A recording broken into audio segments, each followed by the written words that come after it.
There is a plant growing in the cracks of your sidewalk right now that contains more omega-3 fatty acids than almost any leafy green on Earth. It has more vitamin C than kale. It has more potassium, gram for gram, than a banana.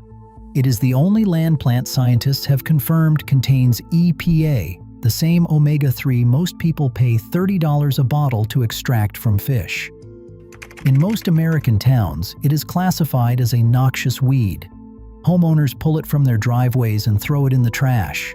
Landscapers spray it with herbicide. Municipalities list it in pamphlets warning gardeners to eradicate it on site. Its name is purslane, Portulaca oleracea, and for the better part of 4,000 years, human civilizations from India to Greece to North Africa to the Andes considered it medicine. Today, the United States considers it garbage. This is the story of how that happened and why the supplement industry quietly hopes you never find out.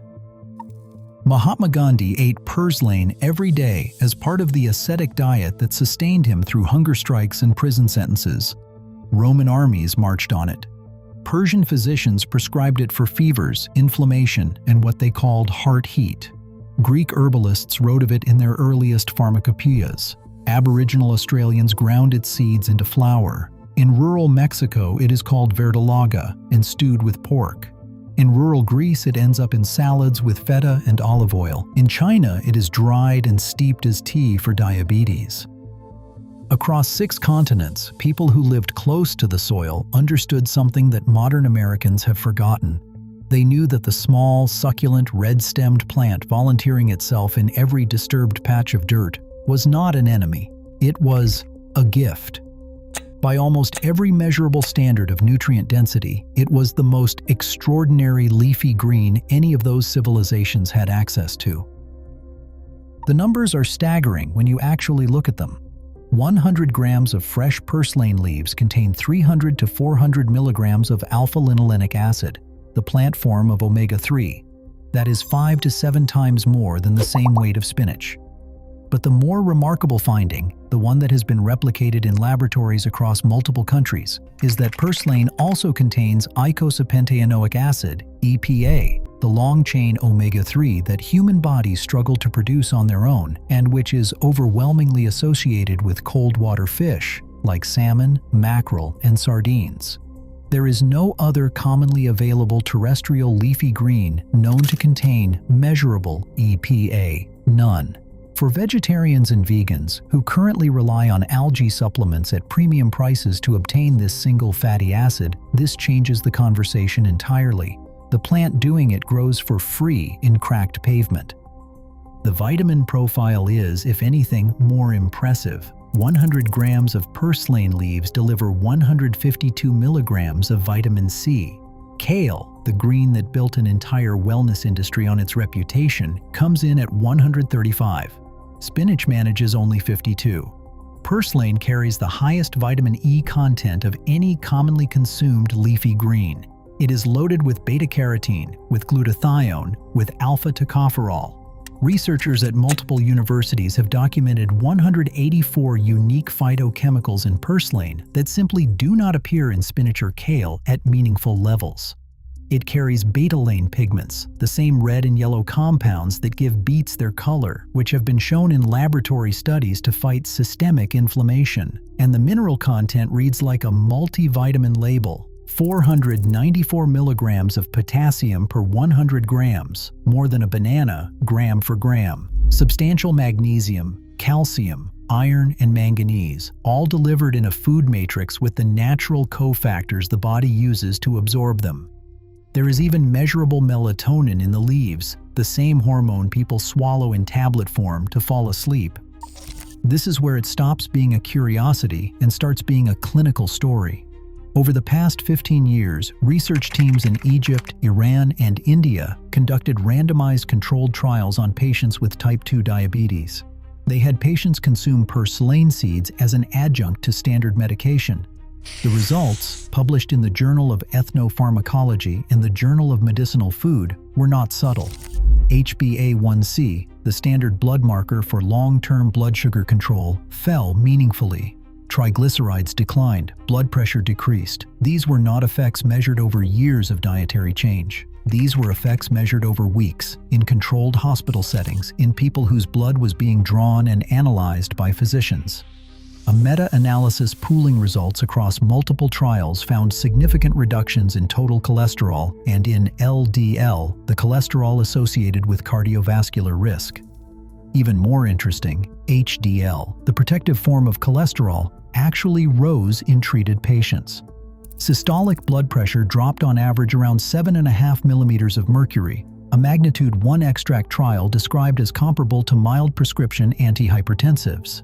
Patients with non-alcoholic fatty liver disease, the metabolic condition now affecting an estimated quarter of all American adults, showed improvements in liver enzymes after supplementation. You will not see these studies advertised on television. You will not see purslane on a magazine cover. There is a reason for that, and it is not a conspiracy. It is simply economics. The American supplement industry generates close to $7 billion annually in sales of multivitamins and fish oil capsules alone. That number depends on a simple premise. The premise is that the nutrients people need are scarce, complicated to extract, and worth paying for in concentrated capsule form. Purslane breaks the premise. It delivers a more complete nutritional package than most multivitamin formulas, including fatty acids those formulas cannot replicate, and it does so for the price of a packet of seeds. It cannot be patented. It cannot be controlled.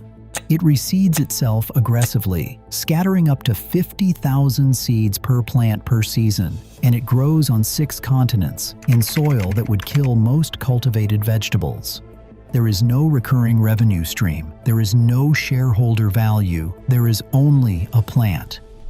Which brings us to perhaps the most absurd fact in this entire story. Purslane is one of the easiest plants on Earth to grow. The seeds germinate in 7 days after sowing. Microgreens are harvestable inside 2 weeks. Baby leaves are ready inside 40 days. The plant requires no fertilizer, no special soil, no greenhouse, no expensive equipment, and no expert knowledge. It thrives in drought conditions that kill tomatoes, beans, and lettuces. It tolerates full sun, poor soil, neglect, and the kind of compacted urban dirt that nothing else will touch.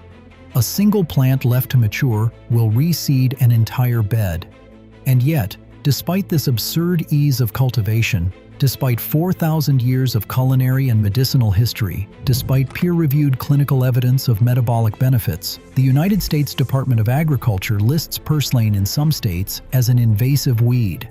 Lawn care companies sell herbicides specifically designed to kill it. Homeowners associations cite homeowners for letting it grow. We are spraying poison on a plant whose nutritional profile would embarrass anything sold at a supplement counter. There is one honest catch worth mentioning, because anyone serious about food deserves to hear the full picture. Purslane is high in oxalates, around 1 1/3 grams per 100 grams of leaves, somewhat higher than spinach. People with a personal or family history of kidney stones should approach it cautiously. The simple solution, used for centuries in traditional cuisines, is to boil the leaves for 2 minutes and discard the water. This removes most of the oxalate content while preserving the bulk of the nutrition. Pregnant women are sometimes cautioned against eating large quantities because certain compounds in the plant can stimulate uterine activity. And as with any wild food, identification matters. Purslane has a distinctive look, succulent reddish stems and small paddle-shaped leaves, but a passing resemblance exists to a plant called spurge, which is mildly toxic. The difference is obvious once you know it. Purslane has no milky sap. Spurge bleeds white when broken. Learn the difference once and you have it for life. If you want to start growing this plant tonight, the process is almost insulting in its simple way. Soak a small handful of purslane seeds in water overnight. Fill a shallow tray with basic potting soil. Sprinkle the seeds across the surface. Do not bury them. Simply press them lightly into the dirt. Set the tray in a sunny window or on a porch. Water lightly when the surface feels dry. Then ignore it. In 7 days, green sprouts appear. In 10 days, you have microgreens you can harvest with scissors and add to a sandwich or a salad. In a month, you have full leaves ready for sautéing, stewing, or eating raw with olive oil and lemon, the way the Greeks have done for 2,000 years. A single seed packet, costing a few dollars, will produce more leafy green nutrition than you could carry home from a grocery store in a year. And if you let one plant go to seed at the end of the season, you will never need to buy seeds again. There is a quiet kind of revolution available in this, not in the loud sense, not in the kind of revolution that requires marches or manifestos, but in the small, private sense of stepping outside the supplement aisle and the produce section and reclaiming a 4,000-year-old relationship with a plant that has been waiting in the cracks of our cities the entire time. Every multivitamin you have ever bought was an attempt to compress into a capsule what evolution already engineered into a leaf. Every bottle of fish oil was an attempt to chase down a fatty acid that was already growing wild in your driveway. The marketing told you this nutrition was rare, expensive, hard to obtain, locked behind science you could not perform yourself. The marketing was wrong. The nutrition was always free. The plant was always there. And the only thing standing between most Americans and the most nutrient-dense leafy green on the planet is the simple act of looking down at the sidewalk, recognizing what is actually growing there, and refusing for the first time to throw it away.